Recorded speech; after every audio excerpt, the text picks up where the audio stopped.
Alors sur le papier, il fait tout, il est canapé d'angle, canapé lit, il a un coffre de rangement, il a des tétières, mais la question que je me pose avec autant de polyvalence, c'est est-ce qu'il tient la route au quotidien? Salut et bienvenue sur Canapé TV, aujourd'hui une petite vidéo consacrée au canapé Origano de chez Alinea. Alors c'est un canapé d'angle convertible, familial, pensé pour un salon de vie avec un couchage d'appoint, je précise, positionné en milieu de gamme, autour de 1300 à 1500 € selon les versions que tu prends, on va développer un petit peu plus en détail. Identité du canapé. Alors le modèle que je te propose d'analyser, c'est le canapé d'angle réversible convertible avec un coffre sous la méridienne.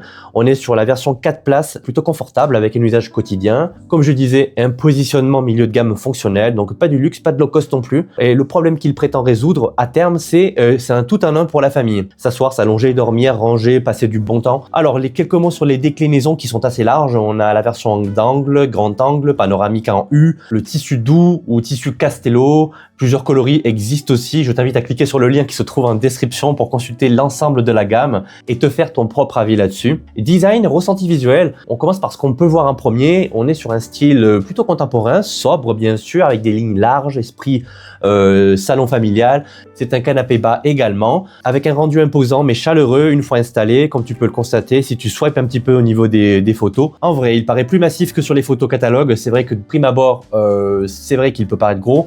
Pour y être allé en magasin, pour l'avoir vu de mes propres yeux, ben ça va, on est quand même sur un canapé qui est pas forcément tout petit, tout rikiki, mais on n'est pas non plus sur un canapé monstre, un canapé familial avec un bon compromis en termes de taille. Le coloris beige est souvent perçu plus gris clair que beige selon la lumière et selon les avis clients. On a des tissus agréables au toucher, le look donc est peut-être perçu moins déco pour certaines personnes, mais plus fonctionnel on va dire pour la vie de famille. Encombrement, espace. Alors là, on parle de manière générale en termes de mètres carrés. On est sur une longueur de 2,64 m de long, une profondeur de 1,76 m. C'est un gros canapé tout de même, donc pas très discret. Évidemment, j'ai jamais dit que c'était un petit canapé non plus. L'assise est profonde, on est sur une assise de 61 cm, donc on s'y pose. Dossier plutôt bas visuellement, mais les tétières compensent. Et ça, ce canapé-là, il a un système de tétières qui est super intéressant et je trouve qu'en même temps, ça apporte un côté look esthétique et c'est pas la tétière un peu, on va dire, qui va être dissociée. Il y a un enjeu esthétique, mais aussi un enjeu pratique. C'est une tétière qui se rabat, qui est pliable, rabattable, c'est super intéressant et tu as différents niveaux de confort. Il est adapté au salon moyen et grand, pas aux petits espaces, je suis désolé. Surprise fréquente donc dans les avis clients, c'est qu'il prend plus de place que prévu une fois monté. Prenez vos mètres, mesurez bien chez vous avant de le tester, avant de l'acheter. Parce qu'en magasin, il peut paraître un petit peu plus petit, mais chez vous, prenez les mesures. Confort à l'usage, on rentre dans le vif du sujet. Là, on est sur une assise équilibrée à ferme, pas moelleuse, de type nuage. Ça, tu peux vite oublier. Il vaut mieux t'orienter vers un autre canapé, par exemple le canapé Lilo de chez Maison du Monde, par exemple, pour ne citer que celui-là, mais il est un peu moins familial, quoi, un peu moins polyvalent. Alors certains le trouvent dur au début, puis plus confortable avec le temps, c'est ce qui arrive le plus souvent. Et moi, personnellement, je préfère avoir une assise qui est un peu plus ferme dès le départ et qui va petit à petit donc s'adapter. Pas forcément s'affaisser, mais petit à petit devenir un petit peu plus confortable, on va dire. Les tétières relevables, comme je disais un petit peu en amont, donc gros point fort pour les soirées télé et les siestes. Revêtement, qualité de l'entretien, petit point qu'on oublie trop souvent, c'est un tissu 100% polyester, doux, plutôt chaleureux. Alors, il faut l'entretenir quand même. La qualité perçue par les clients de manière générale est correcte, sans être premium non plus, mais elle est très correcte. Les signaux faibles récurrents, attention, les petites coutures, les pieds peut-être avec des finitions variables. Praticité et fonction, là, on sort des arguments. Pourquoi? Parce qu'il a le côté convertible avec un système tiroir qui est super sympa, avec un couchage de 1,30 m par 2 m. Un lit occasionnel, pas fait pour dormir tous les jours. Le coffre sous la méridienne est pratique, mais pas très profond. Mais bon, tu peux quand même empiler des choses, mettre des livres, des jouets des enfants, un peu des couvertures, etc. À toi de voir, à toi de juger. Montage souvent jugé trop long ou mal expliqué. Bon, après ça dépend. Je peux pas te dire ça. Je vais avoir un petit peu en fonction des notices. Est-ce que ça a été un petit peu plus développé? Réversibilité appréciée, mais pas toujours simple à retourner ou à monter. C'est un canapé réversible, mais bon, il faut se doter.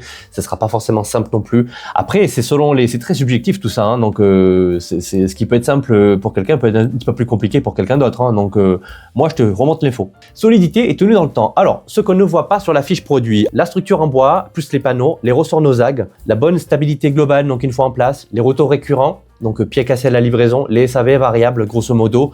Si c'est que ça, franchement, allez, Ça peut jouer, surtout que j'ai vu dans les avis clients que les réponses de Alinea sont très rapides et ils ont tendance à répondre aux commentaires clients. Donc ça, c'est très bien. On sent la réactivité. Alors, quelques clients parlent d'une assise qui marque avec le temps. Bon, ça, j'ai envie de te dire, c'est de manière générale, ça peut arriver, mais c'est récurrent à tous les canapés. Certains avis donc mentionnent quand même que les tissus à la réception sont pas forcément les mêmes que ce que tu as pu voir non plus en catalogue ou sur le site. C'est pour ça que c'est important d'aller voir directement aussi un magasin si tu as la possibilité. Je sais que des magasins Alinea, il n'y en a pas non plus des masses, mais si tu as la possibilité d'en avoir un pas très loin et que tu as craqué sur un modèle, ça peut valoir le coup aussi, ça peut être une idée de sortie week-end. Rapport qualité-prix, on est sur une fourchette de 1300 à 1500 euros, mais clairement, c'est pas moi de te dire oui ou non. Moi, je peux te dire qu'on paye surtout une polyvalence. Voilà.